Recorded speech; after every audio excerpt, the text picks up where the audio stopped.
In this video, I'm going to fully explain the top 7 most popular musical terms. Hi, I'm Raylin, a music teacher and tutor from RaylinsMusicAcademy.com. If you are just joining us, welcome. Please hit that subscribe button and bell notification for more videos like this. If you are just returning, welcome back. This is a basic guide to easily understanding music. It is my hope for you that by the end of this video, you will have a basic knowledge or a refresher of musical terms. It is extremely important to learn these musical terms, not only if you're a musician or a singer, to have a refresher or to just have a basic knowledge of the parameters of music, but also if you're a beginner and just appreciate music, it's great to be able to define what you're listening to. According to the very reputable Hal Leonard's Pocket Music Dictionary, which I recommend to all of my students, music is the combination of sound and silence. Music is found throughout the whole world and creates a sense of community and emotion to the listener. Let's dive right into those musical terms. The first term that I hear from my students is beat. The beat is defined as the underlying pulse found in most music that usually repeats itself every bar or measure. You can easily think of beat as what you tap your feet to, what you clap your hands to when you're listening to a song, or what you're snapping your fingers to. Listen to what the beat sounds like.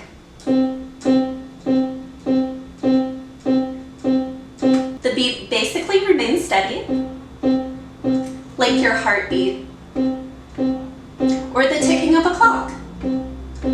It also usually repeats measure to measure. Along with the beat, you may also have heard of the meter. The meter is the accented, which receives more emphasis than others, and unaccented, even beats that have a pattern. These are basically groupings of steady beats that repeat. The most common meters are 2/4, 3/4, and 4/4. The second term my students love to discuss is rhythm. Now this is a very large concept. It is the variation of strong or weak repeated pattern of movement of sounds and or silence over time. Now comment below yes if you've heard of rhythm or any terms associated with it. Here are some examples.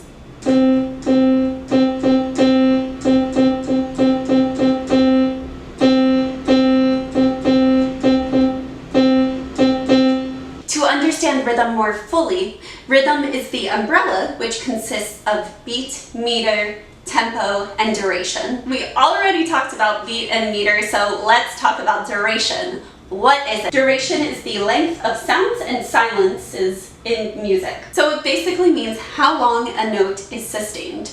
We have whole notes, which look like this, where the note is played for the whole measure, or 4 beats in a measure if it's common time, like this. Now try it with me. Clap and sing ta. 1, 2, ready, go, ta. We have half notes where the note is played for half of the measure, or 2 beats in common time, which sounds like this. 1, 2, 1, 2. Now try it with me. Clap and sing ta in half notes. 1, 2, ready, go, ta, ta. Next we have, you guessed it, quarter notes. Quarter notes is where the note is played for 1 beat or a quarter of the measure in common time. It sounds like this. Clap and sing on ta, quarter notes. 1, 2, ready, play, ta, ta, ta, ta. Last, we have 8 notes, which are played an eighth of the measure, or a half of the beat in common time, like this. Clap and sing the 8th notes with me on TT. 1, 2, ready, sing, T, T, T, T, T, T, T, T. The third term which is found in rhythm is tempo. Tempo is the pace of the beat, rate of speed at which the beat occurs. I like to tell my students to think of it like walking or running. Walking is the slower tempo or the slower pace you go. Jogging is a little bit faster. Then you have running, which is a little bit faster still. And the fastest is sprinting, so that would be the fastest tempo. Here are two examples of tempo. We have a slow tempo our favorite song when you said you love and a fast tempo. Here are some basic tempo markings that you may encounter. Andante, which is at a walking pace. If you were walking down the sidewalk right now, you would most likely be close to this tempo. This would be at 76 to 108 beats per measure, or BPMs. Let's hear it.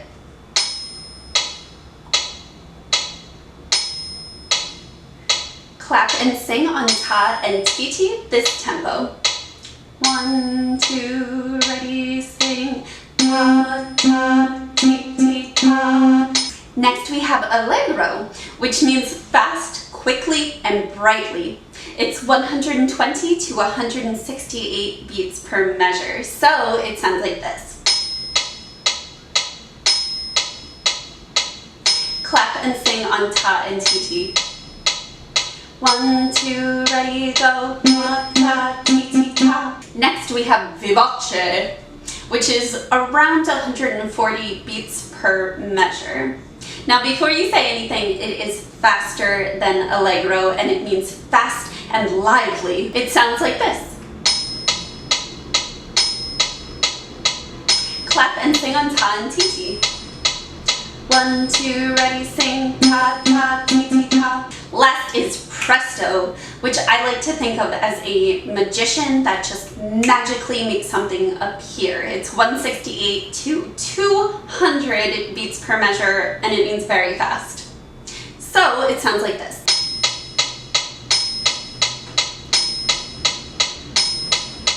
Clap and sing on ta and titi.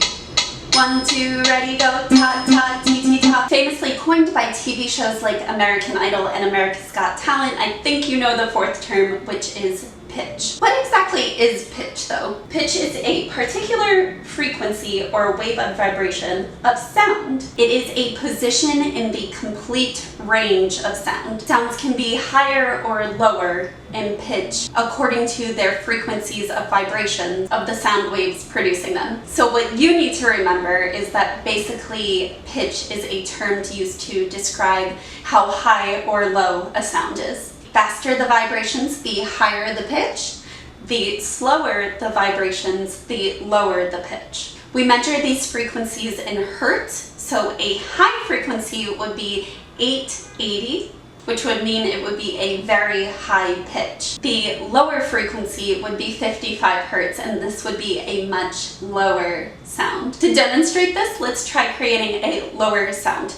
Place one hand on your chest. Think of the note being in your chest.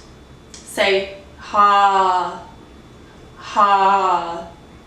Just very relaxed. Just think about it being in your chest. Ha.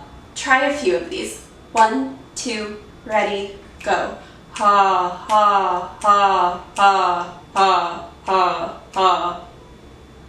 To me, it sounds like either Gaston or the Phantom from Phantom of the Opera. Now let's try creating a higher pitch. Yawn with me. And in that slightly high yawn space, just say, ah.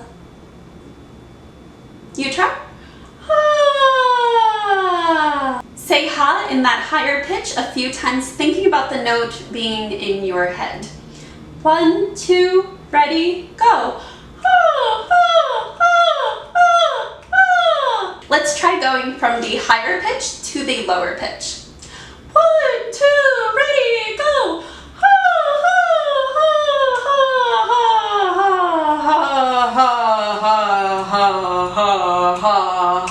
These pitches create what are most popularly known as notes. This is a very common 5-note scale found in Western music, and this is what it sounds like. The higher the note, the higher the pitch.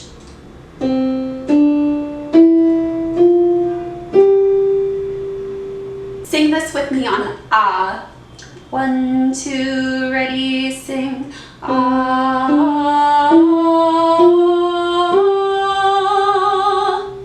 The fifth term is timbre. Now you may be thinking, I've never heard about timbre. Well, it's very similar to tone, and most people have heard of tone. It is the character or quality of a musical sound or voice distinguishing characteristic that differentiates one sound from another, despite the fact that they might be using the same frequency with the same amplitude. So what does all of this mean? For my students, I like to tell them that a violin sounds very different from a trumpet, even if they're playing the same song, even if they're playing the same notes. Listen to these examples.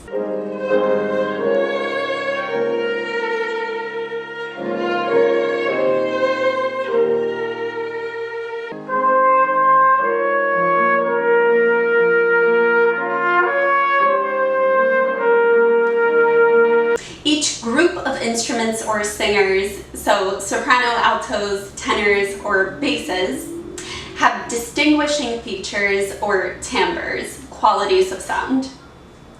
Also, within each of these groups, each individual instrumentalist or vocalist, so me being a singer, I have a unique sound, a unique tone, and a unique timbre. So basically, everybody has a different quality of sound.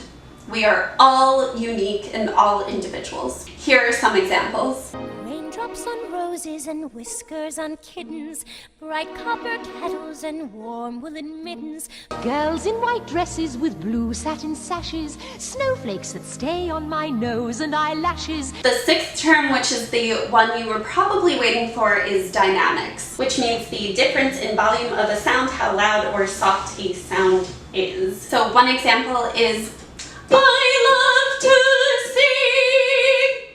That would be at a loud volume. Here's on the same pitch, the same note, singing softly. I love to sing. And a brief history lesson, because I absolutely love history, is what's known as the pianoforte. It is the original piano, and what differentiated it from all of those other instruments, the harpsichord and everything else, is that it could play dynamically. So it could play loud and it could play soft. Okay, let's get to the dynamics. So we first have pianissimo, which the symbol is of 2 P's. It means to be very soft. Next we go to piano. Now it's not the instrument, it means soft, and the symbol is 1 P. Next we have mezzo piano, which symbol is MP, and it means moderately soft. Now the opposite of piano is forte, and we have mezzo forte, which means moderately loud. Next we have forte, which means loud and is with an F. And last we have fortissimo, which is symbolized by 2 F's, and it just means very loud. Also, as another note, dynamics can increase or decrease over time. So you've probably heard of crescendo. This means to increase the volume over time.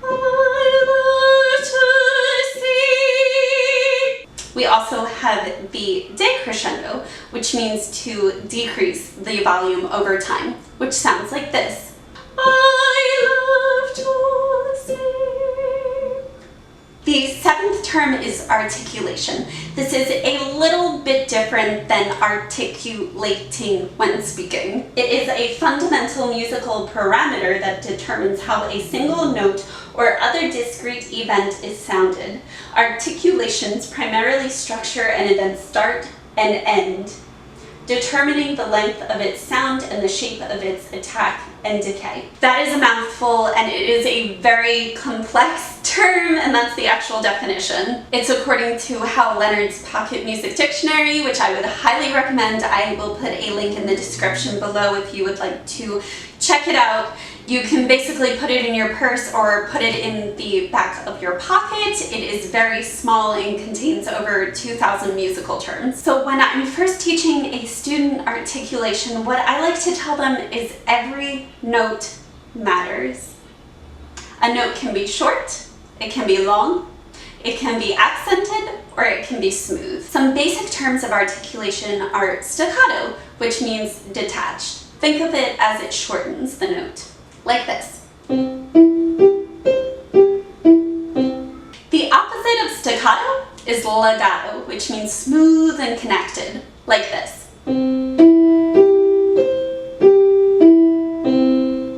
We also have the accent, or a strong attack on a set of notes or one separate note.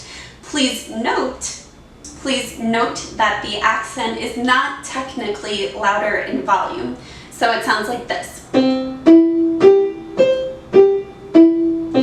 Now that you know the 7 most common musical terms, it is my hope that you continue your music journey and learn as much as you can about music. Now for the question of the day, because you know I am very curious, what other musical terms have you learned? What are the craziest musical terms you know? The most complex? The easiest for you? What do you know? Let me know in the comments. I would love to read them. If you like this video, please give it a big thumbs up and check out RaylinsMusicAcademy.com to learn everything you can about music. Please hit that subscribe button and turn on the bell notification for weekly videos. I'll see you in the next video. Subscribe to Raylin.